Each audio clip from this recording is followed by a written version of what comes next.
ഇന്ന് ഞായറാഴ്ചയാണ് കേട്ടോ. അപ്പോൾ ഒന്ന് സൺഡേ സ്പെഷ്യൽ എന്ന് പറയാനായിട്ട് ചിക്കനൊക്കെ വാങ്ങിച്ചിട്ടുണ്ടായിരുന്നു കേട്ടോ. അപ്പോൾ ഫ്രൈഡ് ഉണ്ടാക്കാമല്ലോ എന്ന് വിചാരിച്ചു കേട്ടോ. അപ്പോൾ പാത്തു കുറേ നാളായിട്ട് പറയുന്നത് ഉണ്ടാക്കാനായിട്ട്. അപ്പോൾ അത് ഉണ്ടാക്കാമല്ലോ എന്ന് വിചാരിച്ചു കേട്ടോ.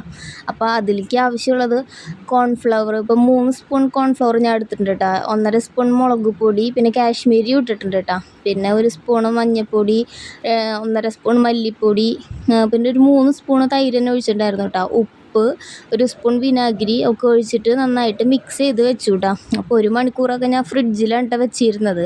അപ്പോൾ അത് കഴിഞ്ഞിട്ട് എടുത്തിട്ട് അപ്പോൾ ആ സമയം കൊണ്ട് മയോണൈസ് ഉണ്ടാക്കാമല്ലോ എന്ന് വിചാരിച്ചു. അപ്പോൾ 2 മുട്ട അത് ഇട്ടിട്ടുണ്ട്. പിന്നെ വെളുത്തുള്ളി, കുറച്ച് പഞ്ചസാര, കുറച്ച് ഉപ്പ് ഒക്കെ ഇട്ടു കേട്ടോ. പിന്നെ ചെറിയതായിട്ടൊരു പുളിക്ക് വേണ്ടിയിട്ട് വിനാഗിരി ആണ് ഒഴിച്ചത്. ഇപ്പോൾ ഇതിൽ നാരങ്ങ ഒഴിക്കുന്നതുകൊണ്ട് കുഴപ്പമൊന്നുമില്ല കേട്ടോ. ചിലപ്പോൾ നാരങ്ങ ഒഴിച്ച് കഴിഞ്ഞാൽ കയ്പ്പ് രസം വരാനുള്ള സാധ്യത ഉണ്ട് കേട്ടോ. അപ്പോൾ അതാണ് ഞാൻ വിനാഗിരിയാണ് എടുത്തത്.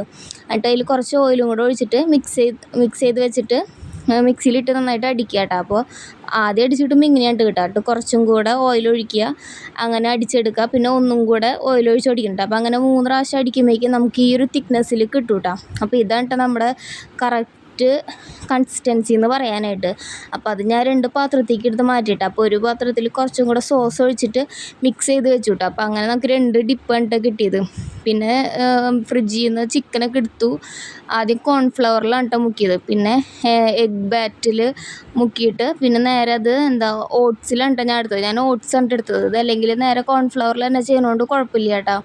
അപ്പം അങ്ങനെ എടുത്ത് മാറ്റി വെച്ചിട്ടോ. ലാസ്റ്റാണ് കേട്ടോ ഫ്രൈ ചെയ്യാൻ എടുക്കണത്.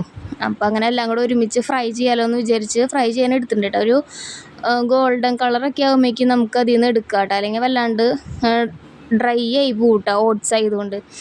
അപ്പോൾ ഇങ്ങനെയാണ് കേട്ടോ കിട്ടിയത്. അപ്പോൾ പാത്തൊപ്പിക്കും കഴിക്കാൻ വന്നിട്ടുണ്ട് കേട്ടോ. അപ്പോൾ അവൾക്ക് നന്നായിട്ട് ഇഷ്ടപ്പെട്ടിട്ടുണ്ടായിരുന്നു. അപ്പോൾ എല്ലാവരും ഒന്ന് ട്രൈ ചെയ്ത് നോക്കിക്കോളൂ കേട്ടോ.